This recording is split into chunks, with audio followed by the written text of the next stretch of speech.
Welcome to the Run to Remember Challenge Coaches Box.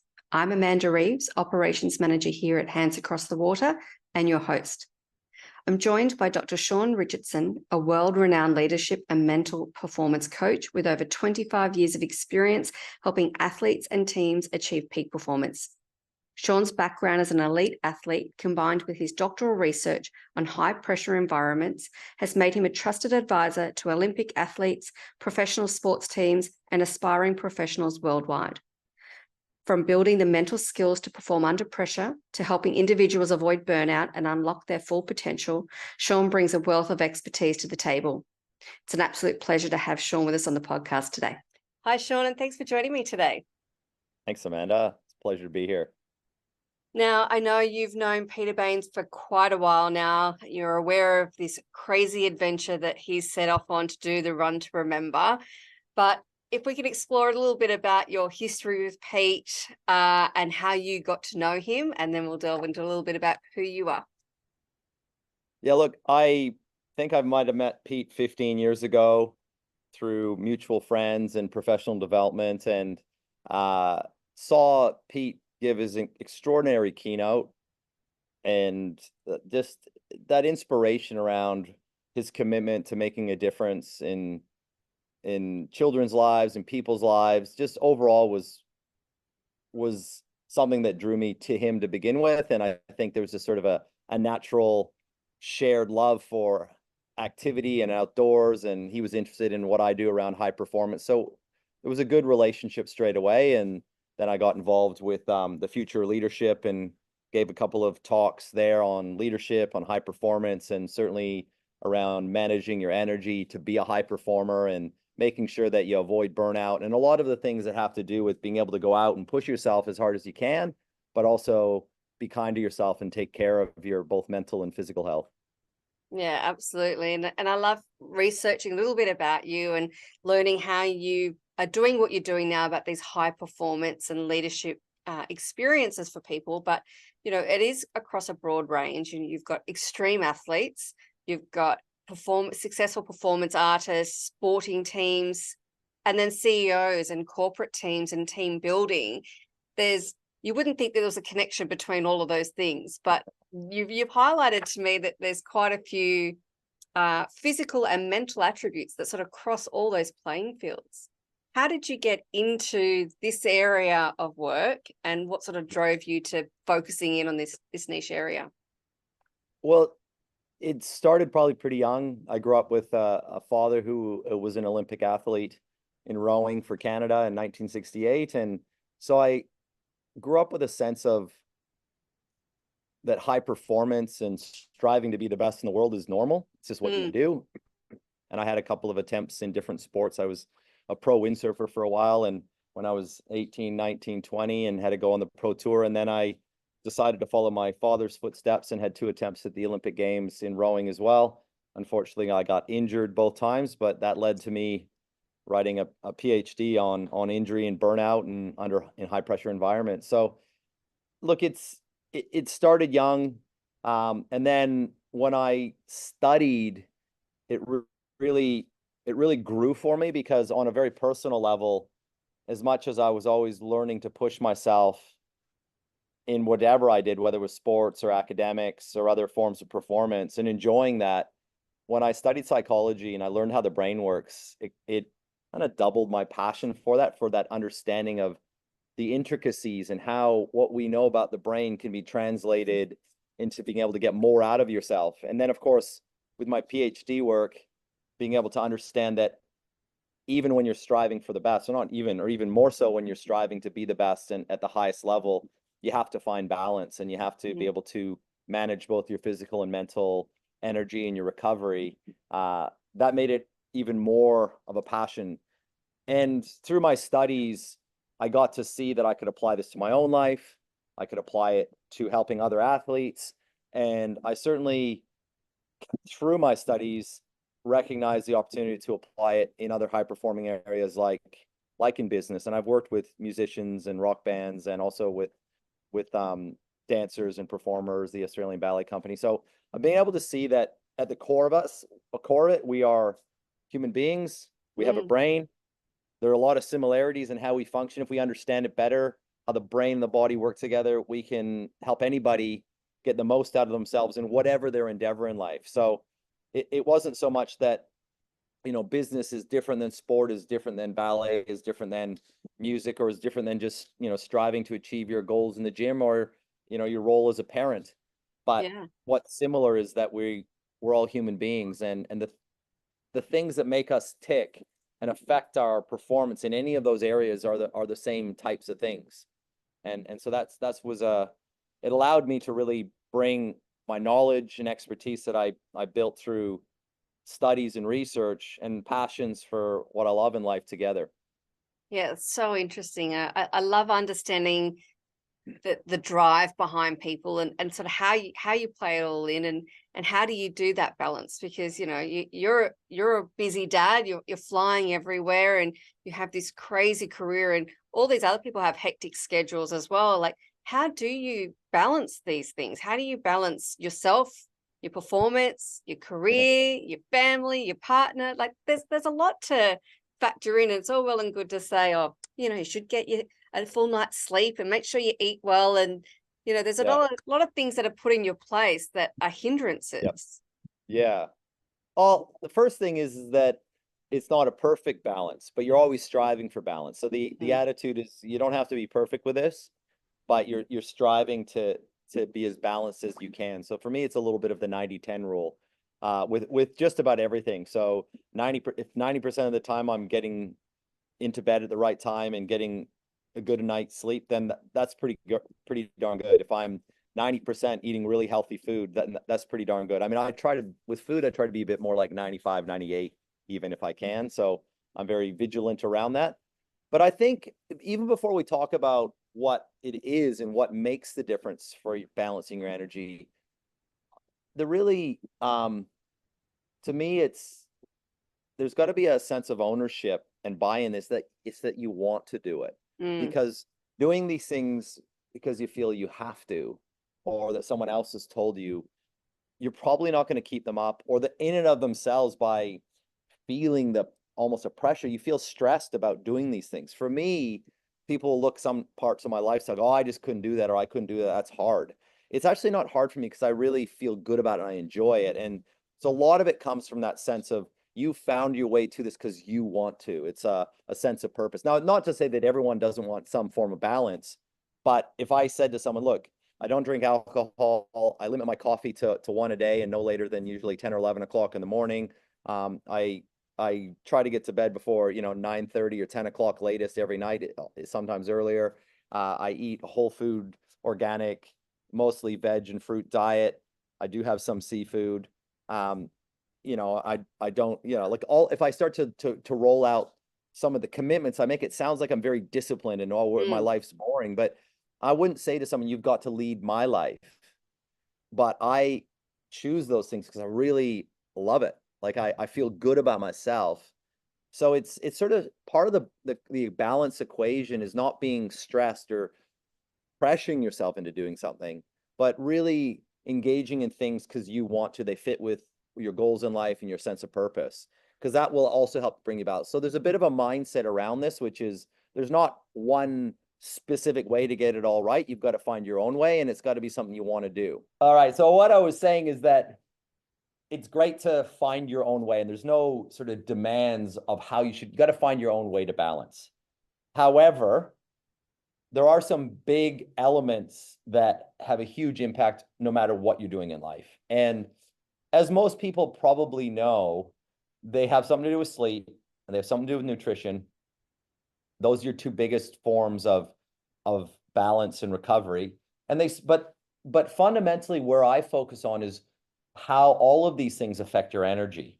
Mm. So if we look at what happens when you're traveling a lot, when you're working long hours, when you're busy at work, but then you're also busy at home with kids and family and errands and commitments, if there's stress financially, what's common across all of these things is they demand energy.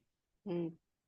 And that's what I've shared a lot with. And it comes originally from the monitoring of energy comes originally from the research around sports, because if we look at energy is your number one resource when you're thinking about how fast can you run, how far can you run. Like we look at Pete doing the 1,400 kilometer run, and it's very much about managing his energy. It's a limited resource. We have to top it up consistently. There are all kinds of different ways that we have to be aware of that help us replenish energy, as well as that beyond just food, as well as the things that reduce or demand of our energy. So when we bring it back to a really common understanding of energy, that it's at the core of everything. It runs everything. It runs the whole universe, right?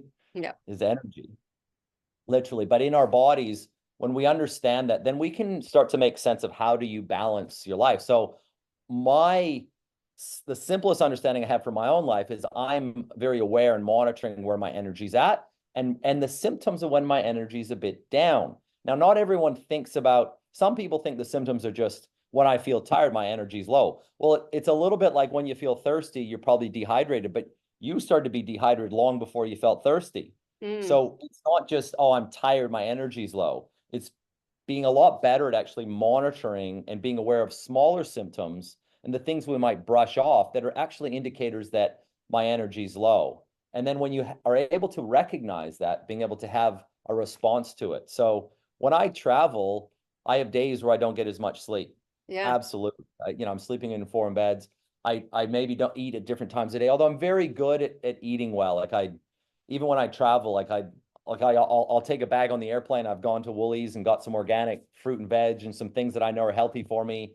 I carry around a bottle of green juice when I'm down in Melbourne and I'm working the football club. I bring in my lunch. I've gone to Woolies again. I kind of am very diligent about my food because it's such an important element of my energy. But it's realizing things like, oh, my throat's a little bit scratchy. Well, everyone goes, oh yeah, well, maybe, you're fighting a little bit of a cold.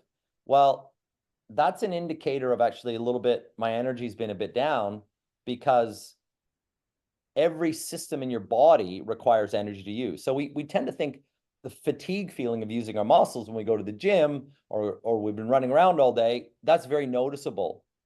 But your muscles aren't the only thing that burn energy. Like your immune system requires energy to function. So if my energy's a bit down, I'm more likely to pick up that little bit of a cold.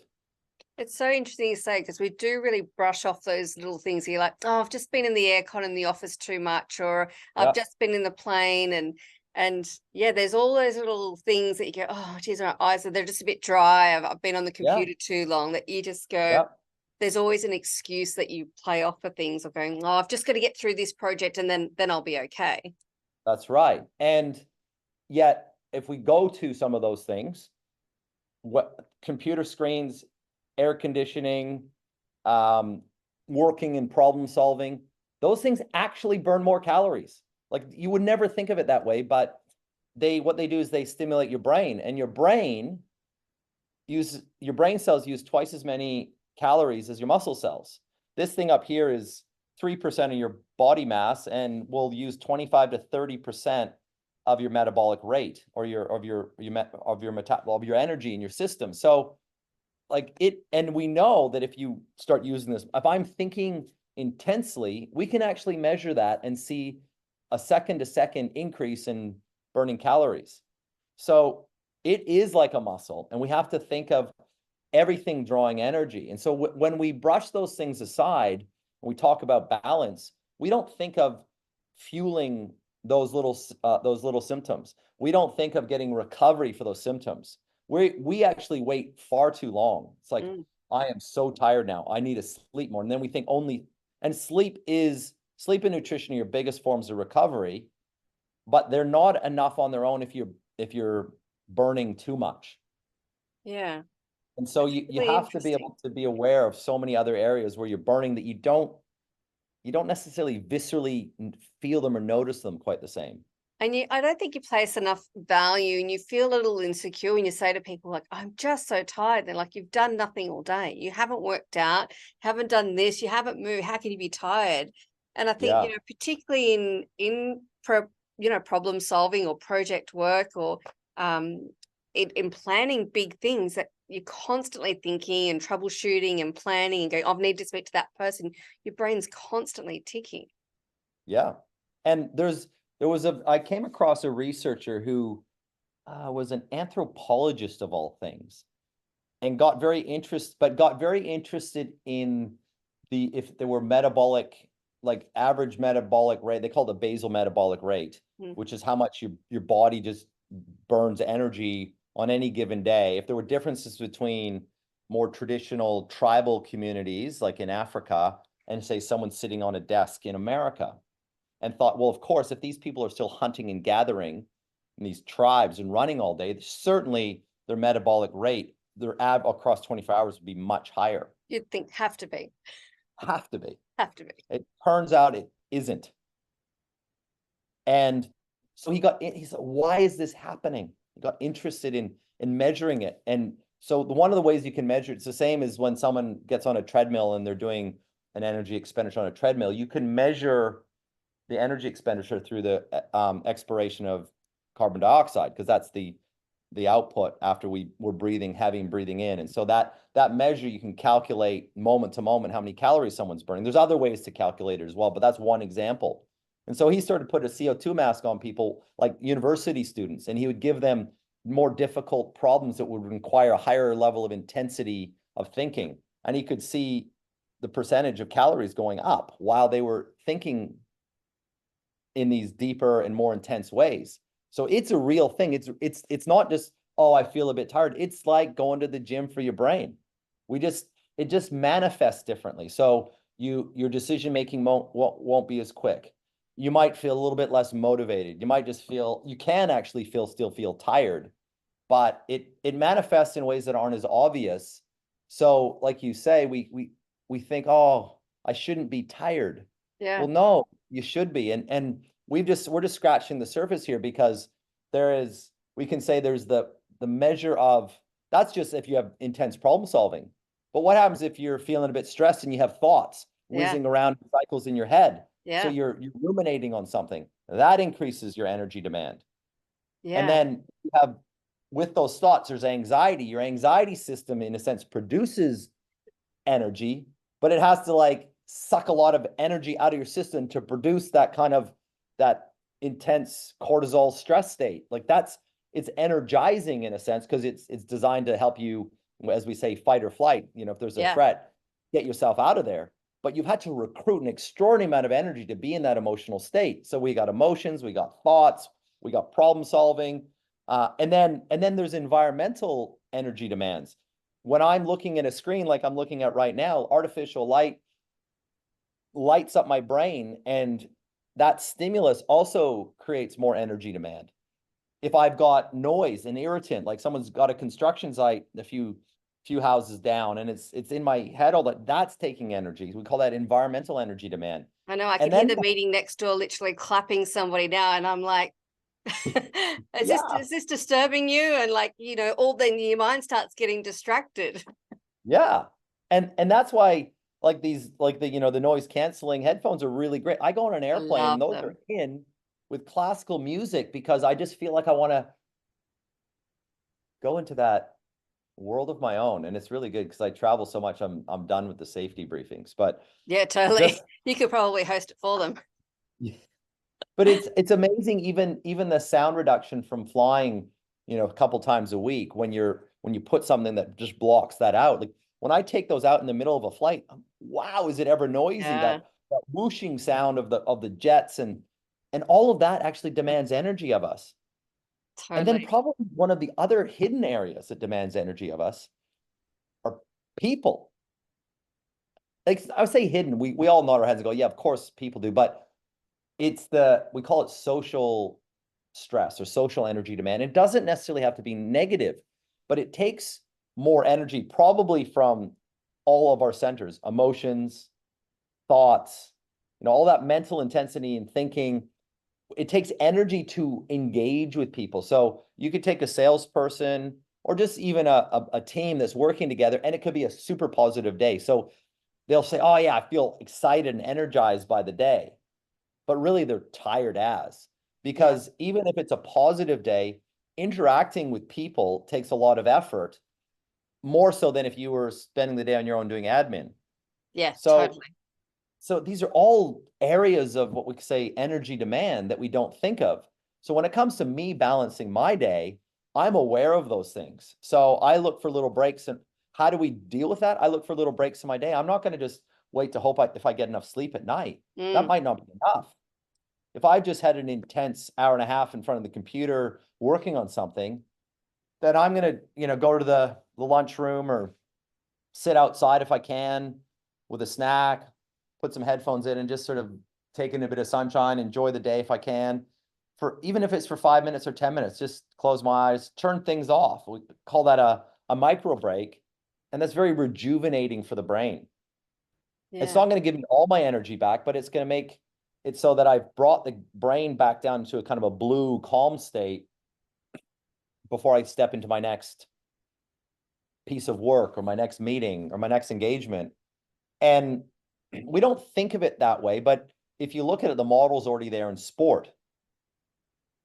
So in sport, we know that to be able to get fit and strong, you have to stress the body with physical stress. So you run hard, you lift weights, whatever your sport is, or whatever muscles you're trying to grow, or your cardiovascular system, you push the body. Now, most of us think that from doing well, I don't know, kids do, but you get the feeling of it, that sense of if I'm in the gym lifting weights, it's like I'm getting stronger, like right now. Yeah. Actually, you're not. You're getting weaker right now. Like the actual exercise itself is not where you get stronger. It's where you break your body down. It is a stressor. So it's a demand on the body, musculoskeletal stressor. And so when we think of it that way, exercise weakens, but it triggers the body's natural adaptation mechanisms. And with the right recovery, those adaptations have their maximum effect. And then we get stronger. I like what you said about micro breaks. And, you've alluded to it before in other interviews. And I know I'm really guilty of it myself, is I don't have time. I just got to get this done and then I'll break. And then that next deadline's looming and someone needs something else from you. And, I think, you hit the nail on the head for me personally when you said, the end of the day, someone is always asking something of me, whether it's my boss, my colleague, my partner, my son, my mom, or there's always chats going and someone's always wanting something or asking something like, yeah, I'll get to you in a second. Yeah, I'll get to you in a second. And you keep going, I don't have time. How do you, I know it's kind of that double-edged sword, right? That if you make the time, you have more time and you're more productive. How do you start the routine of just taking those micro breaks and prioritizing that? Well, I think that it starts with educating yourself or trying to find out more so that you have that buy-in. So when we started the conversation and you asked me how I balance things, I said, well, it starts with an attitude and feeling like you want to do these things. And sometimes the want starts from, oh, I really know that I need to, and not just I know that I need to, but I can't. It's actually the opposite. I need to because this is actually going to help me to hit my deadline. It's going to help me to produce this outcome or this project better and faster. So there's an illusion here that if I just put my head down and keep working, that's the best way to get work done. But it turns out that it's not, because as your energy drops, you become ineffective and you become unproductive. And that's not just a feeling or a thought. We can all relate to that to some extent. Like if you think about, you've had a really bad night's sleep and you've got a 10-hour day in front of you, you could be ineffective that whole day and feel like you've kind of jumped from one thing not to the next and not got anything done. Whereas you're really rested up, you have feeling full of energy, and you might hammer something out in 3 or 4 hours that was 3-4 times as productive as that 10-hour day. So we have an awareness about it. But if you understand the science of it, and it makes it a lot easier to buy in. So when I do my presentations, I like to share the science so that people can take ownership of it for themselves. It's not just, oh, someone's telling me I need to take a break and I think I can just push through. It's, I really understand how this works. I want to have the best outcomes in my workplace, in my sport, in my family. So I need to do this so I can get the best outcomes, not, oh, I'm doing this because I'm too tired and not good enough to keep going. It's nothing to do with me not being good enough, being too tired. This is what elite athletes, this is what elite performers do, because they've learned about the science. And I can guarantee you, I don't guarantee, I know that before the science, the attitude in sports was the same as it is in business today, which is just push and push and push and push, push and push and push harder. It doesn't mean that we're not working hard in elite sport. In fact, we probably found ways to push even harder because we're taking more recovery, because we're being more deliberate about managing our energy. So and that really changed in the research coming out of the 80s and through the 90s. There was a big shift that started to take hold in some sports early, still in the 90s, but really coming into the 2000s, the recognition that instead of chasing the ultimate workload, how close can we get to the edge? How much more can we take on to be able to stimulate our bodies into getting stronger and fitter and faster? It shifted to, hang on, how well can we structure our recovery so we can maximize our effort, so that when we're giving that 100%, we get the most out of it and we keep growing and getting fitter and stronger. So it was the balance between the two that made a difference. And this recognition that you have to match the stressor with the recovery, or else performance will initially plateau and eventually start to decrease and end up in sport. You end up in injury and illness and burnout. In the workplace, not so much injury, but more mental health and burnout issues if you're not taking care of that. So I think that's the lesson, really, is rolling with the punches, right? And acknowledging when things are working, when things are not working. Yeah. So yeah, there's definitely like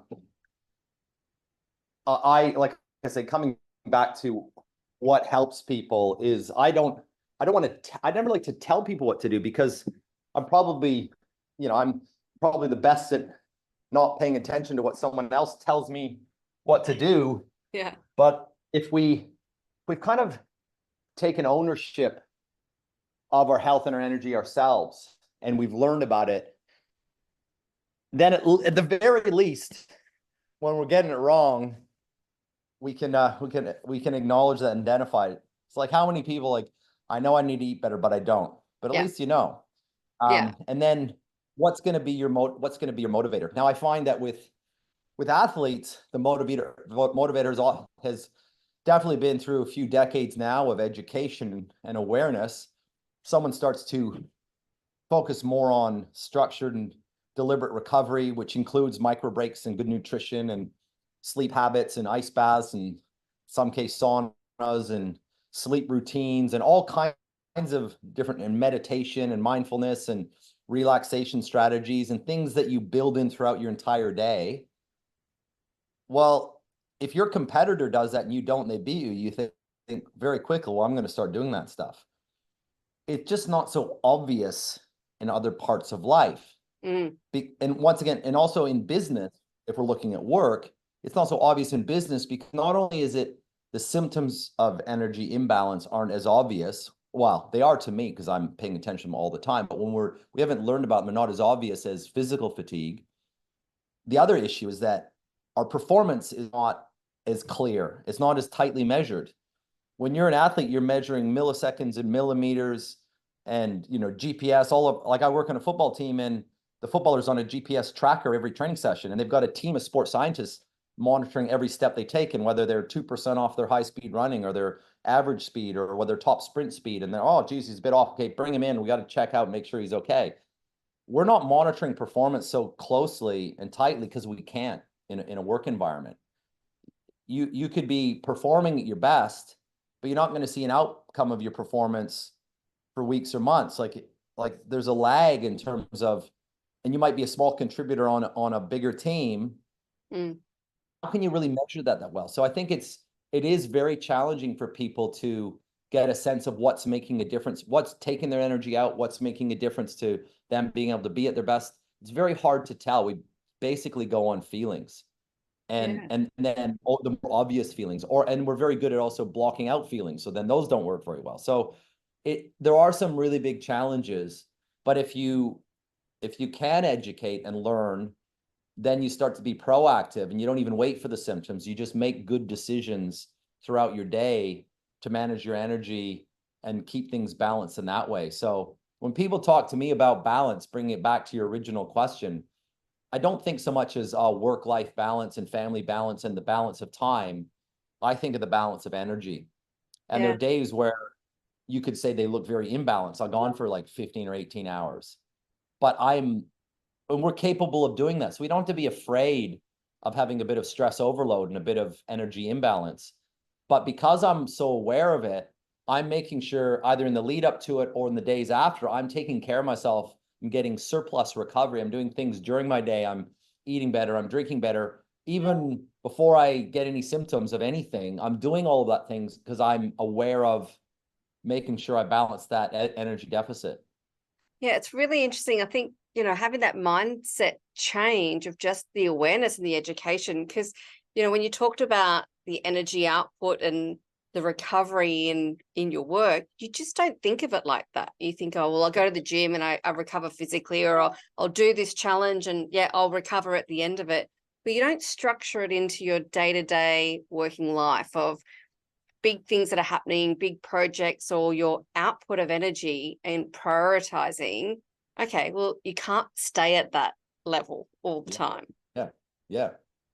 Well, Well, I think that's just a shift of my mind. I hadn't thought of it like that before. No, and we don't think of it like that. And when we get into the science of it, you get to realize there's some decisions that you've been making that just don't work. And there are whole industries that are in a depressed energy state because of the way they're run. And the perfect example is healthcare. Now, some people would feel hopeless, like, oh, we can't change anything in healthcare system. There's so much demand. We don't have time to take a break.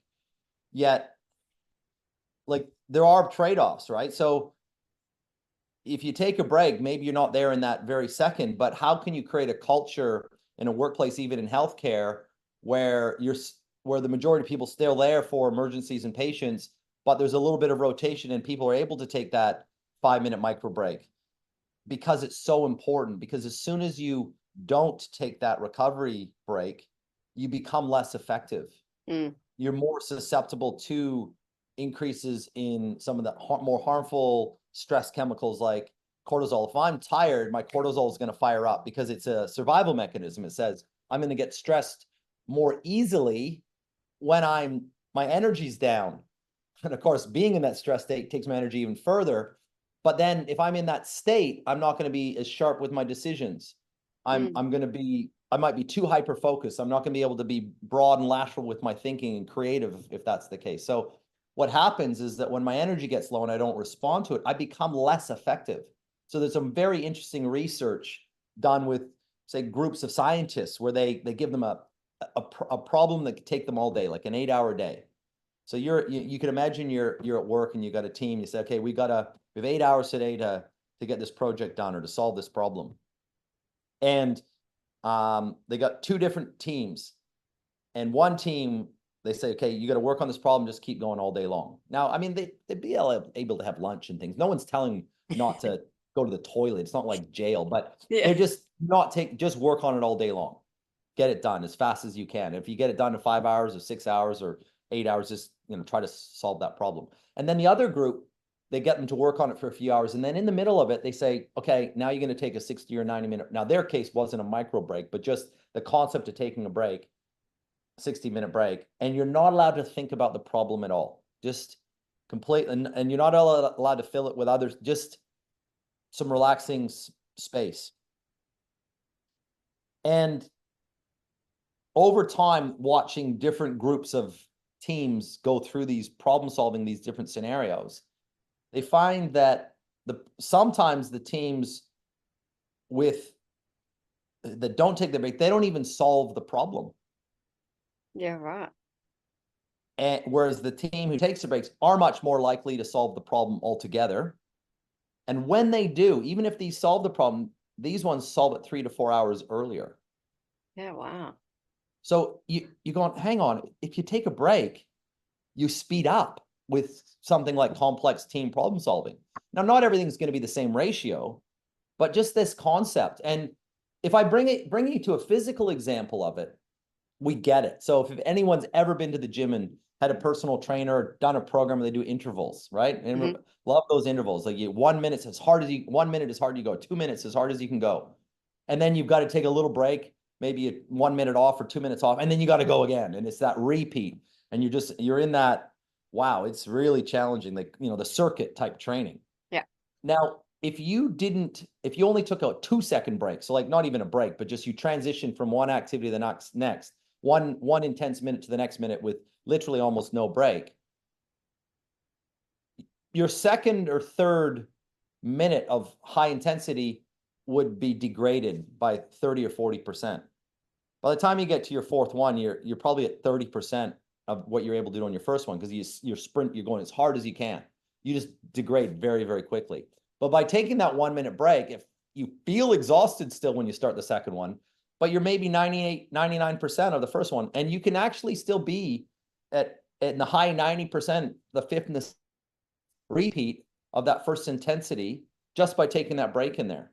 So you're able to maintain this very high level of performance by taking that little interval of break. So that ratio in sprinting is maybe 1-to-1 from a physical perspective. It's not the same in work. But if we think 1 hour and sort of 7 or 8 minutes, maybe it's 10-to-1 or 6 minutes. Like that 6-minute break in a 1 hour block of work makes a massive difference to refreshing your brain. And having a glass of water, getting from your desk, moving a little bit, having a healthy snack in that micro break, those sorts of things make a massive difference for your brain just to replenish and have a little bit of a break. And in that break, it's not email and doing other work. It's just downtime, maybe even closing your eyes, turning things off for 5 minutes. That's in the gym. It's interesting because my husband, in the lead up to us getting married, he's actually a personal trainer and a mad rowing fan as well. And he made me do the rower, and we did 1 minute sprints, 1 minute off, 1 minute sprints, 1 minute off. Yeah. And I remember the first time I did it, I thought, I can't do this. This is intense. But I got the most results, and I actually could do it. And that minute feels so short that you're resting, and the one that you're doing is so long. But it is. I saw really big impacts from that activity. Having someone standing over me yelling and making me do it was helpful for sure. But it sounds so simple when you put it in the physical sense. So it should be as simple for us to do it in the corporate sense, right? If we are disciplined enough to say, I'm making this a priority. Yeah. But the discipline comes from what's in it for me. Yeah. That's what I get to see is, as a psychologist and a performance psychologist, I know the motivational factor is so important. So what's driving me? The stress of trying to get something done is a stronger motivator than me thinking, oh, I'm too tired, I need to take a break. So I've got to stop thinking about being too tired and there's something wrong with me. If I actually can use the stress of trying to get things done to remind me of the science. So that's my trigger. If I'm feeling like, oh, I'm under the pump, I got to get done. Oh, that's my reminder. Take a 5-minute break. My 5-minute break is going to help me get it done. So I'm connecting that little break to getting stuff done, rather than the sense of guilt of I need to be going nonstop. And that only comes through a bit of trial and error and practice and realizing that it works. And also probably a bit of understanding the science. So you can, once again, I said, take ownership. Oh, this isn't just me being lazy, or this is actually, the science is telling us it's not just a guilty pleasure or a luxury to take a break. It's a scientific necessity if I want to be at my best. Yeah, I love that. And then going into something like what Pete's doing, he doesn't have time for these wrong bouts of recovery. I'm sure he's taking micro breaks at his water stops, and he's incorporating nutrition and ice baths and part of his process. But what advice did you have for him going into this adventure that he's set himself, from physical, from mental? What was your advice? He didn't listen to any of my advice, so it's probably Yeah, that sounds like Pete. He's very determined. No, I'm kidding. We had a really good conversation. I coached a very good friend of mine in Canada. He and I built a charity campaign called the Push for Change. and my buddy Joe was the one doing the ultra marathon. He was walking, not running. But it was pretty good distance. He did 9,100 kilometers. Pretty So long. Joe walked across Canada, and Wow. I built a training program for him and a recovery program. And so that was sort of the basis of my conversation with Pete, was he wanted to draw on my experience of helping someone go this sort of ultra distance. Now, Joe was on the road for a year and a half. So it was, I mean, 9,000 kilometers takes quite a while. Yeah. And but we set a rhythm so initially we trained for it. So the way to do it is to find out what you're capable of doing. And so very much that was my conversation with Pete, which was, you're going to have to get some you don't have to do 1,400 you don't have to mimic the exact 1,400 kilometers before you run it, but you have to have built up to, at least say, doing a week where you've really got back to back to back. You get the sense of what it's like to be doing that, and you can see how your body recovers day to night, night to day, each day consecutively, and probably at least a week, to get that sense of what you're capable of doing. And then, of course, all the elements of good recovery. So, you're getting in the ice bath at the end of the day, and I don't know how easy that is to do in the hot climate he's in. Yeah, it's I think it's a last minute throw it in there before it Yeah, like, melts. it's getting in that ice bath, but it's being super aware. Things that you could get from anyone who's a sport physiologist, sports scientist is going to tell you, your nutrition, your hydration are critical. But what you're really kind of having that lens of I've got to do a lot for this. And then there's the mental side. So being able to be kind to yourself along the way. Like if you're feeling stressed, don't be afraid of slowing down and walking. Sometimes a micro break might be not running the whole way, but just slowing down, and he's not racing. So it's more about just getting through and getting it done. Some of the other things are like, what's one of the biggest stresses we found out with Joe? Joe went through 30 different styles of running shoe before he found the one that gave him the least blisters.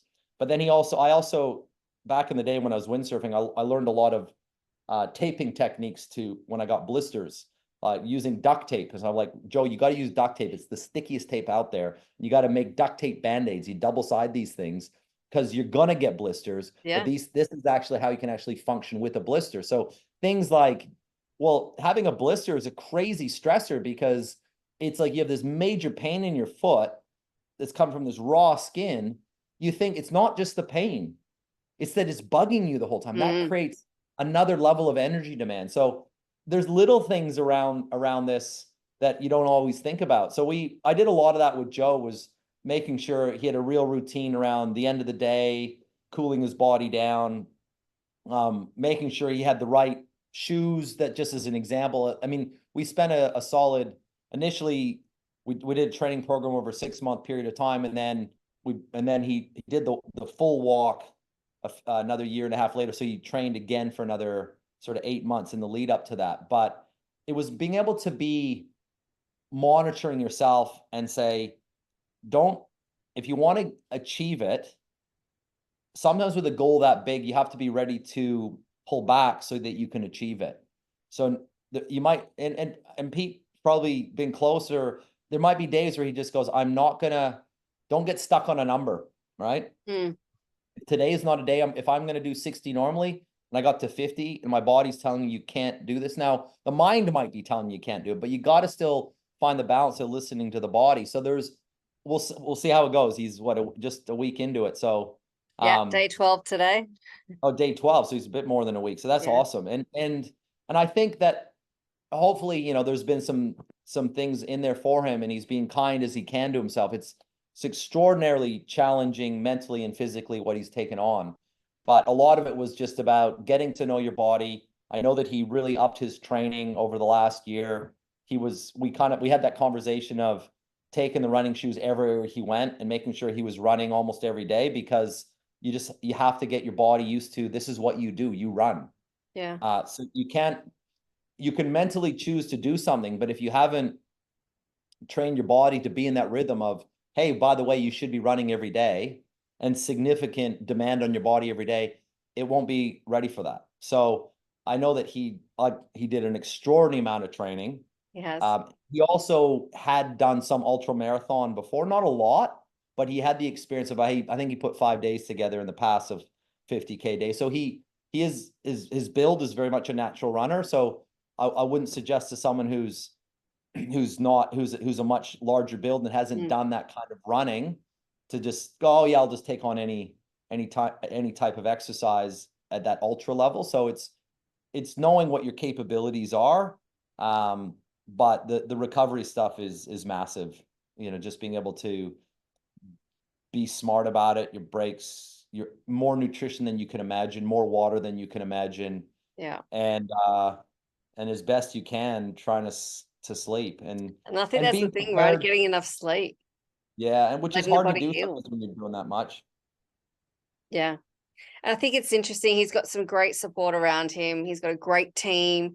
And he's had some wonderful people that come and joined him for running a day here or there, which is great for his mental stimulation, new conversation, and things that you don't factor in, like physical stresses, like the dogs.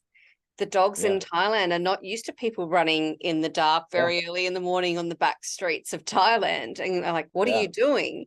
And there's the fear of a dog attack and things that you don't factor in, or he has. But when you first started planning this run, until he started doing those trials and practices, it probably hadn't entered his mind's planning. Yeah. So it's really interesting. You can plan for all the best physical things, and then there's always things that are thrown at you. And making sure you're ticking all those boxes of the nutrition, the hydration, the recovery and sleep. Yeah. And then the mental stimulation too. Yeah. But, you know, you touched back on in regards to the fatigue and the stresses and those micro breaks.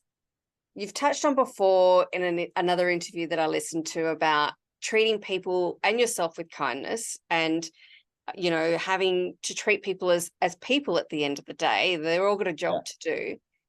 How do you manage a team, keeping the person valued, the business objective still to be achieved, and not going too far into one or the other? How do you still value who they are as a person and what they might be going through at a time in their life, and still obviously keeping the business priorities as a no deal breaker thing? Yeah. I'm pausing because there's a complexity of answering the question, in that it depends. It'll depend on a lot of different variables, right? So, you know, we could go to starting with what's the culture you've created. A high performance culture is maybe paradoxically also one that's a safe culture, what we might call psychologically safe, where there's a lot of support and care. Now that doesn't mean that those are contradictions at all, but oftentimes if we think high performance means pushing all the time, then we may neglect, not deliberately, but more unconsciously or sort of automatically or without thinking about that care factor. But I still use the same analogy around stress and recovery. When we come back to it, if I want to get the best out of my team, they're going to be able to deliver on KPIs at their highest capacity if their well-being is taken care of. So oftentimes, I think that businesses today are really aware of health and well-being and mental health, and that these things are very important in their businesses. And so they'll have a conversation certainly about, hey, we got to achieve our objectives, our KPIs, and deliver on a strategy. That's what we're here to do. And, you know, health and we really support people's health and well-being.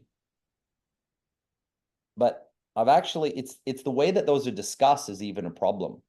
It's a mindset. It's like, these are important, these are essential, and yeah, this is important too. But they're not a yes and. It's actually that's an incorrect way of thinking. It's a what if relationship, not even a what if, but a dependent relationship where health and well-being, where performance and KPIs at the highest level aren't possible without a foundation of health and well-being. So it's a mindset shift around, how do I get the best out of my people? They've got to be in this state where they feel cared for, they feel safe, and they have enough energy to be able to give everything to their job. If that's not the foundation, I am not getting the best out of anybody.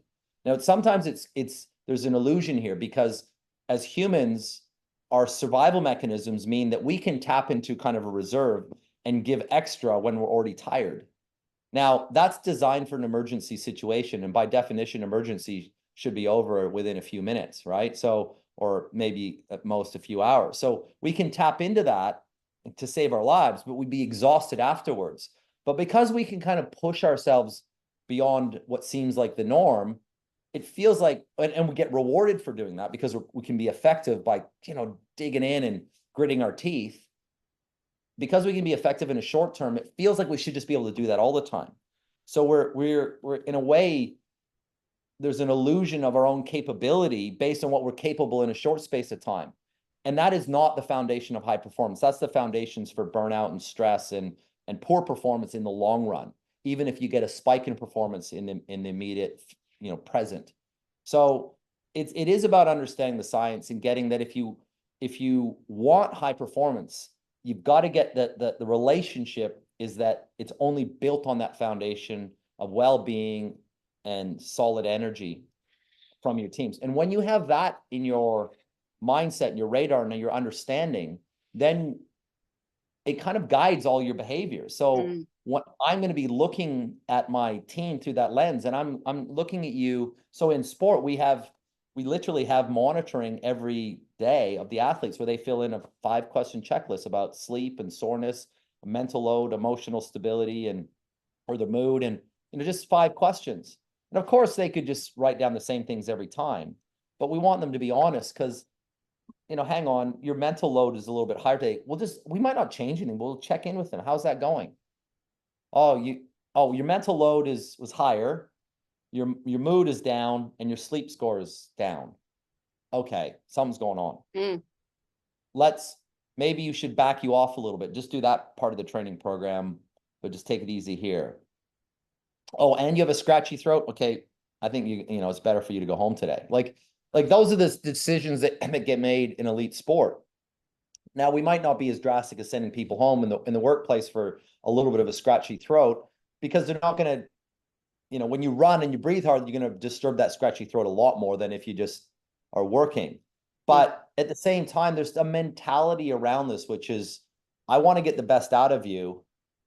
You're going to be useless to me if you end up, sick all next week. Or even before you're sick, if your brain's ineffective, the quality, we're going to be having a performance review next week because the quality of your work was down. We don't think this way, and it's because it's not so obvious. But if you start from that foundation of understanding of how it works to get the best out of people, then your interactions change.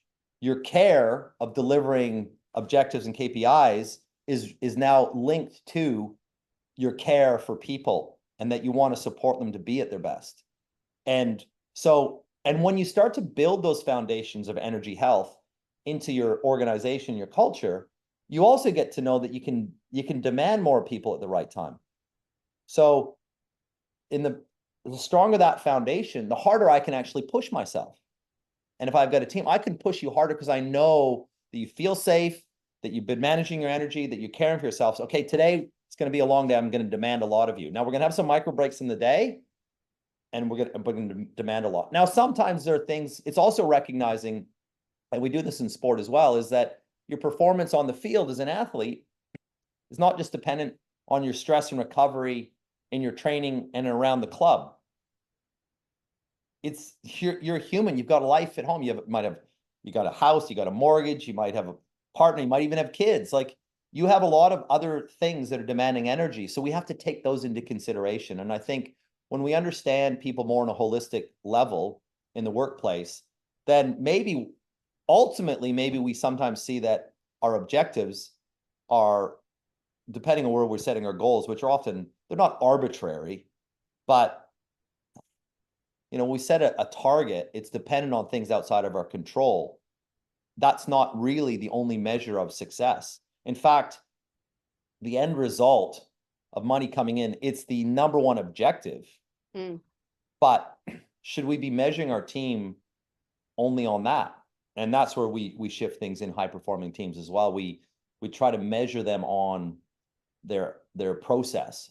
Can you create a process, like a checklist to follow, or a set of behaviors, and say, if you behave in this way and you're able to get these things done in this way with this quality of work, and you give it 100% effort, and you take micro breaks, and you take care of yourself, if you do that, that's success. Because, you know, especially if you're working on long-term projects, we might not see success or results, or if we're trying to, you know, win a bid, we might be courting a client for months. We can't measure that result for months. We should be measuring progress in terms of how well you're able to get your job done every day and manage your energy. And if we do that, we're going to set you up for success. So there's a lot of different variables here. I love that. And I think that's, you know, one of the questions I was going to ask, and you've just absolutely nailed it, is, you know, there's always the fear of you're making excuses. If you say, oh, I you know, the kids were sick and I was up all night and then this happened, and you don't want to come across as making excuses for not performing, but they do play into your performance. And I think if you embrace this whole way of working and prioritizing and managing your energy, like you can just see how the shift will naturally occur, and it changes your perspective of caring and having a reflection of why and how your energy is dipping, rather than the fear of going, I don't want to make an excuse and I don't want to say it why, or I have that mindset.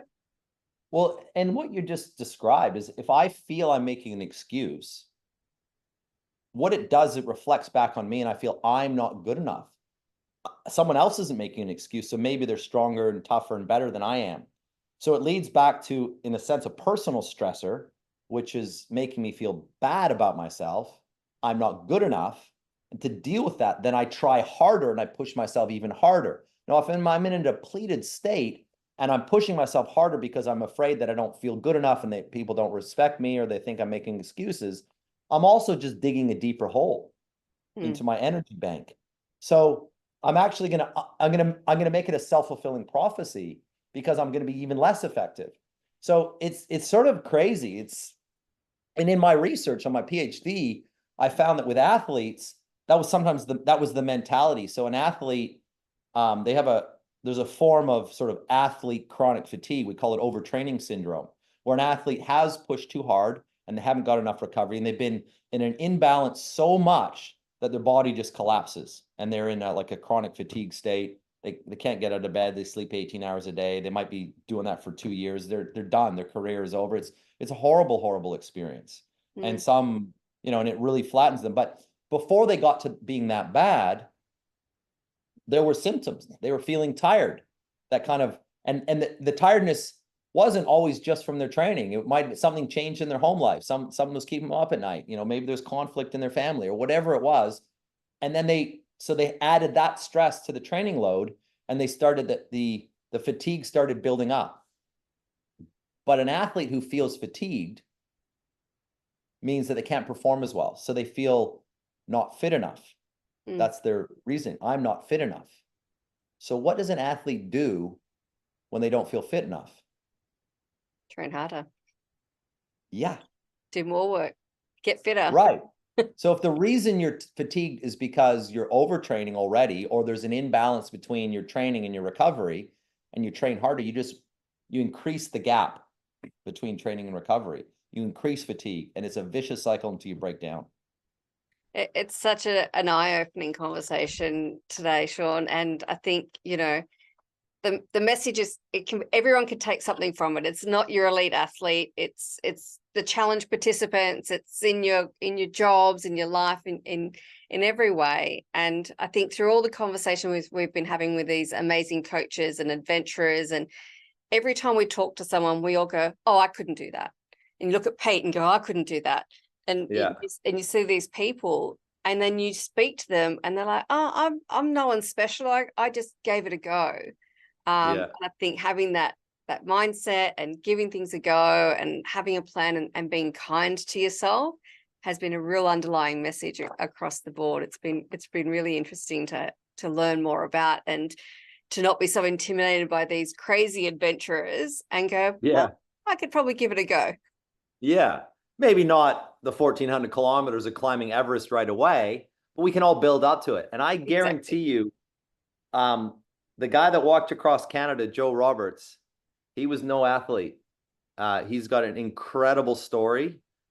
He's a keynote speaker now, and he motivates the world. But his story is, the brand is Skid Row to CEO. Joe spent 8 years of his life as a homeless heroin addict. Now, Wow. Going back 35, 40 years ago, from the ages of 16 to 24, was on the streets of Vancouver.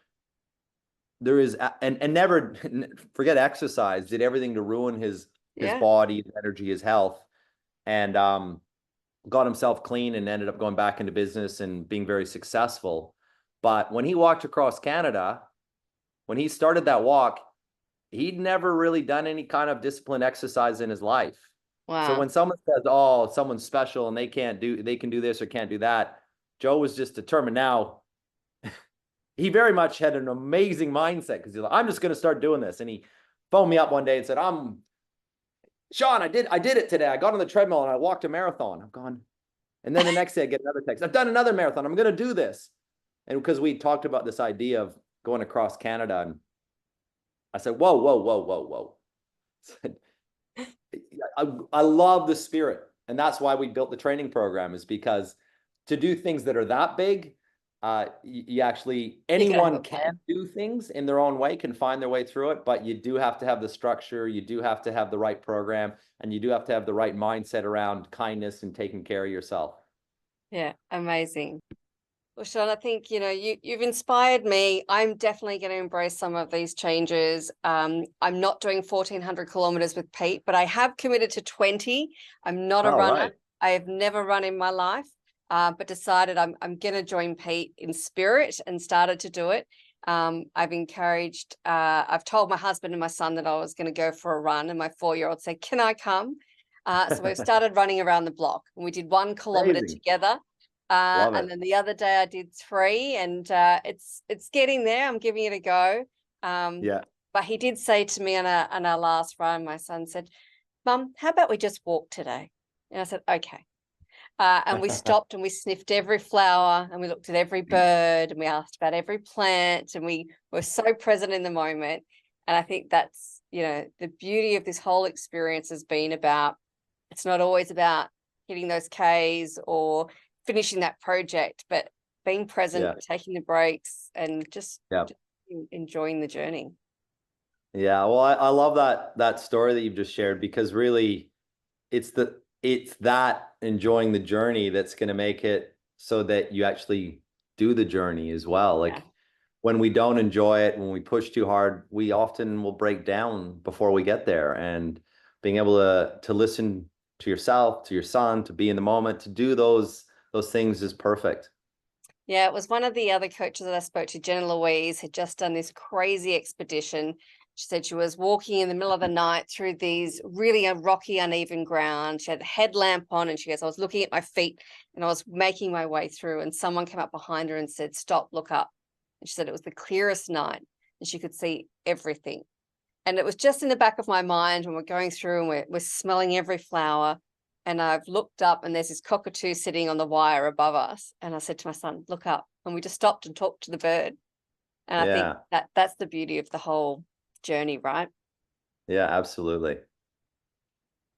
Well, thank you so much for your time, your insights, advice. Any final words for Pete? Look, I'm really cheering him on. I'm excited about seeing him through this thing. He's got the head to get it done, and I just hope that he keeps, taking care of himself and listening to himself, so that he can get there in one piece at the end. And I'm sure he will. So I'm really thrilled for him. I'm super proud of the work that he's done, and inspired by everything that he's up to. Absolutely. Thank you so much, Sean. Thanks. Bye. See ya.